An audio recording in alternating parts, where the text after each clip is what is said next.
Miss Daniels. Hello. How are you doing? Good. Great. Okay, I'm going to give you a little bit of feedback today, okay? So, yesterday I visited your classroom and I noticed that your students were fully engaged in their district assessment review.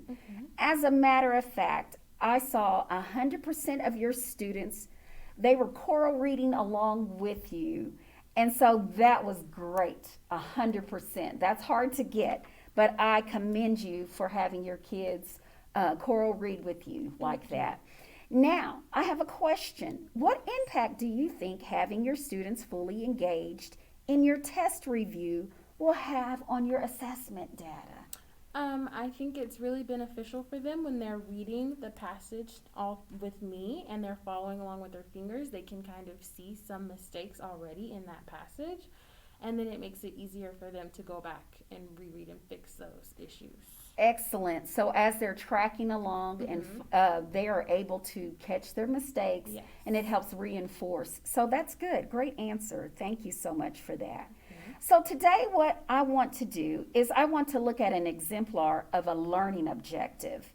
And the learning objectives is what we usually post in your class. And so it could be your I can statement. Yes. And so there are three components that I want you to notice as we're going to look through this exemplar.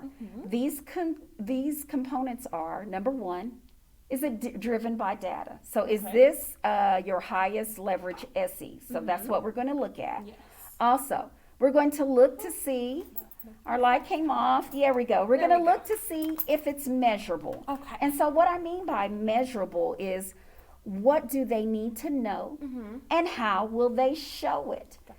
So the know is the noun and the show is the verb. So we're going to look at that learning objective to determine if it's that. And then is it bite-sized? Can we do this all in one class setting, in one teaching segment? Okay?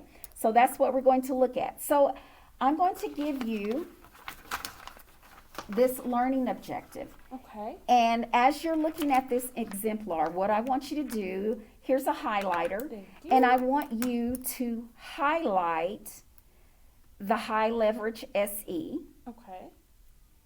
and then I want you to highlight your highlight whether you can tell whether it's measurable. What do the kids need to know in this? And what do the kids need to show? Okay? And then tell me, how can you tell this is bite size? So I want you to look at this learning objective and you can get started. Let me repeat it again. Okay. I want you to highlight your SE. Okay. Then I want you to highlight the know to show. Okay. And so that means, is it measurable? Your noun and your verb. And then I want you just to write a little bit about how you can tell if it's bite size. Okay. So our no is our noun, and I'm doing it here, right? Okay. So the student, right? This is our verb. Okay. Sentence structures. They're going to use by combining. All right. Okay. Okay, now this is what we're going to do. I'm going to ask you, okay, what is your high leverage? 3.11c. 3.11c. Can you read 3.11c to me? The student is expected to revise drafts to improve sentence structure and word choice by adding, deleting, combining, and rearranging ideas for coherence and clarity. Okay, and so in this objective, we are focusing on what? What do the kids need to know? What did you highlight? The kids need to be able to combine their sentences, and they're going to do that by using conjunctions and commas. And so they need to know what? They need to know what a conjunction is, Yes. and they need to know how to use that with a comma. How are they going to do it? They're going to do that by rewriting the sentences and combining those together. Excellent. So can you read that learning objective for me?